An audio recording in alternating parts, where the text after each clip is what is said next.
Mais si ça doit sourire pour Double Major, il y a maintenant 1,50 € à une vingtaine de secondes du départ de ce prix Kergorlet.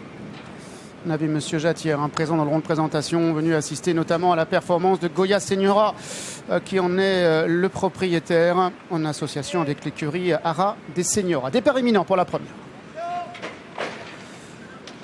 Et les voilà partis pour le premier rendez-vous. On débute avec une course de groupe. De groupe 2, le Sunday Prix Kergorlet, 3 km à parcourir. Double Major, Kazakh bleu toque blanche est très bien parti avec le numéro 1 Alessio à son extérieur pendant que le 4 Jour Polaire est troisième. En quatrième position, le 3 c'est Goya Señora alors que le numéro 5 Val d'Adler, Kazakh jaune et noir est en dernière position. Le favori de ce Sunday Prix Kergorlet, Double Major, à l'avantage avec le numéro 1 Alessio qui vient se placer en deuxième position à son extérieur à 3/4 de longueur. Jour Polaire, Kazakh rouge est troisième. La quatrième place occupée par Goya Señora. Et c'est le numéro 5 Val d'Adler qui ferme la marche. Passage devant les tribunes avec Double Major qui a l'avantage devant Alessio, deuxième Jour Polaire et troisième à la corde avec Goya Señora qui est en quatrième position devant le numéro 5 Val d'Adler alors qu'ils vont aborder le premier tournant. Et toujours en tête Double Major avec Alessio qui est deuxième. La troisième place occupée par le numéro 4 Jour Polaire avec l'élégant Goya Señora qui patiente en quatrième position. Et toujours le 5 Val d'Adler qui ferme la marche. Ils vont maintenant passer sur la piste en sable fibré pendant quelques mètres et aborder bientôt le début de la ligne d'en face avec Double Major qui a l'avantage devant Alessio à l'extérieur en troisième position Jour Polaire, quatrième le numéro 3 Goya Señora et en dernière position le numéro 5 Val d'Adler. Le début de la ligne d'en face, Double Major qui imprime toujours son tempo, Alessio qui est deuxième, Jour Polaire en troisième position avec Goya Señora qui galope dans le sillage du numéro 1 Alessio et toujours en position de lanterne rouge le numéro 5, Val d'Adler. Ils sont maintenant dans la ligne d'en face avec Double Major qui a le meilleur, une longueur devant l'As Alessio alors que le 4 Jour Polaire est en troisième position. Goya Señora est quatrième, Val d'Adler est toujours cinquième et dernier.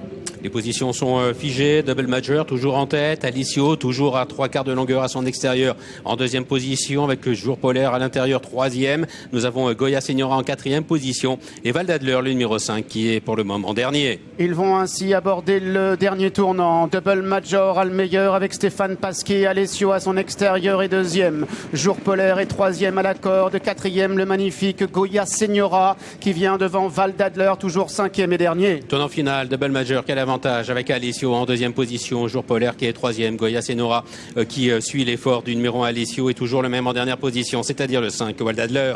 Double Major à l'avantage avec Alessio à son extérieur, Jour Polaire progressant à la corde et maintenant à la hauteur d'Alessio. Quatrième Goya Señora, le 5 Val d'Adler est en dernière position. Les concurrents sont à peu près à 700 mètres du but avec Double Major qui contrôle toujours les opérations. Alessio est sollicité pour garder sa place avec Goya Señora qui file pour le moment Double Major. À l'intérieur il y a Jour Polaire et Val d'Adler.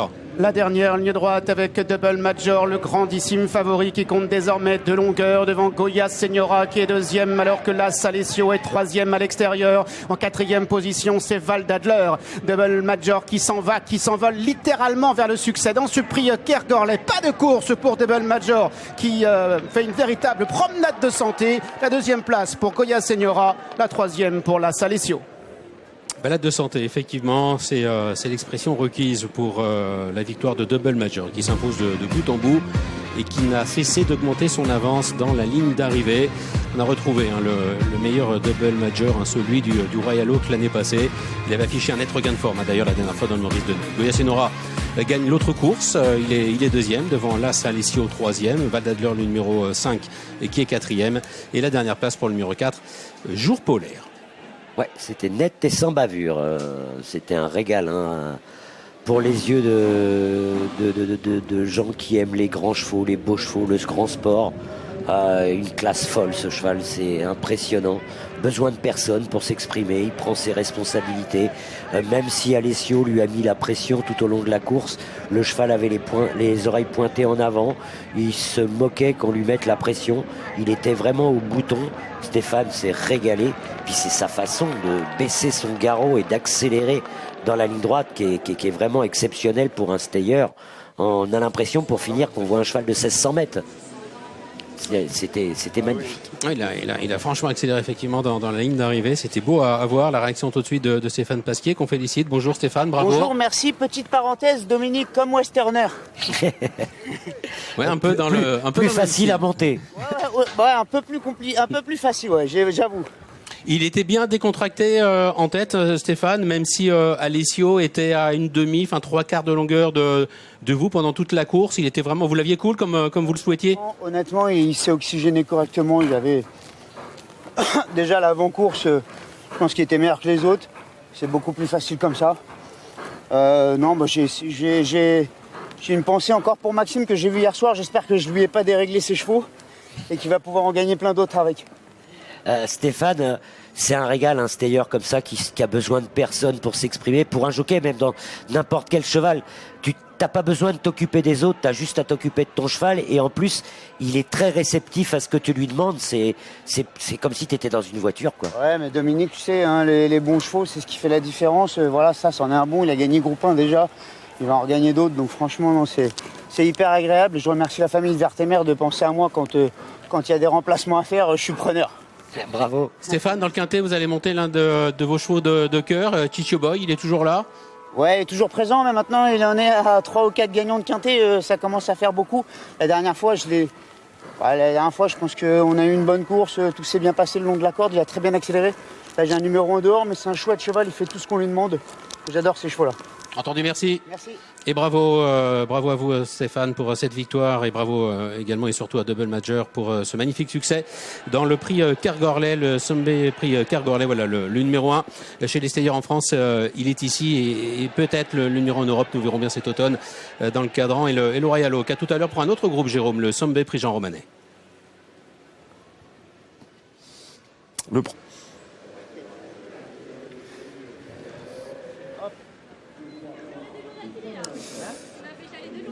Et oui, c'est un point commun entre vous deux, Dominique Westerner. Je me rappelais même plus que Stéphane avait gagné le Royal Oak avec Westerner. Ouais, vous avez gagné chacun un Royal Oak. Je pensais que c'était entre Olivier et vous, Westerner. Non, on l'a partagé à 3. On l'a partagé à 3, Westerner. J'ai une anecdote d'ailleurs que m'avait rappelé Stéphane Pasquier. Quand il a monté Westerner, il l'a récupéré un moment derrière vous, c'est ça? Après vous? Non, je crois que c'est Olivier. Olivier. Il arrive aux ordres, il y avait Monsieur Woodenstein qui dit à Stéphane Pasquier, bravo pour votre victoire.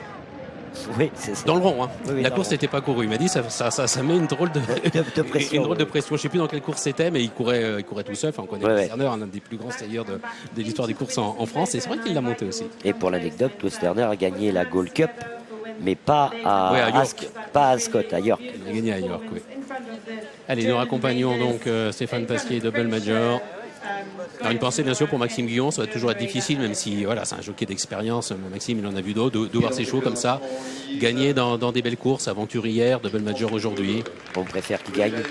Oui, déjà dans un premier temps, c'est vrai. On préfère qu'il gagne. On sait que le code des courses est très très sévère envers les jockeys et que la moindre erreur vous fait prendre une mise à pied. Les jockeys en ont conscience, ils font le maximum en tant que sportif pour à la fois défendre l'argent des propriétaires et des turfistes et des éleveurs, des gens qui travaillent pour eux dans les écuries, et puis de temps en temps la moindre petite erreur vous met sur la touche parce que le code des courses est très très sévère. S'il continue comme ça, Dominique, il est parti Double Major pour rejoindre des chevaux comme Westerner, Vazir Rabat, Sagaro, c'est-à-dire les meilleurs stayers de l'histoire des courses en France. Il y a encore un peu de chemin, mais il est quand même impressionnant là aujourd'hui. Oui, il s'en approche. Un doublé dans le Royal Oak, par exemple, le mettrait à la hauteur de ces chevaux-là. Moi, j'ai trouvé que le cheval aujourd'hui était encore meilleur que dans le Maurice de Neuil. Si je me souviens bien, il avait fait une petite escapade cet hiver à... C'est peut-être ça qui lui a pas vraiment plu. En tout cas, en début de saison, le cheval n'avait pas montré son vrai visage. Et là, aujourd'hui, on peut commencer à regarder parce qu'on dit souvent que les Anglais sont meilleurs que nous, à la fois sur le sprint et sur les longues distances. Mais lui peut commencer à regarder les grands chevaux, les chevaux de légende sur ces distances-là. Alors même si on a vu, je vais faire un peu l'avocat du diable,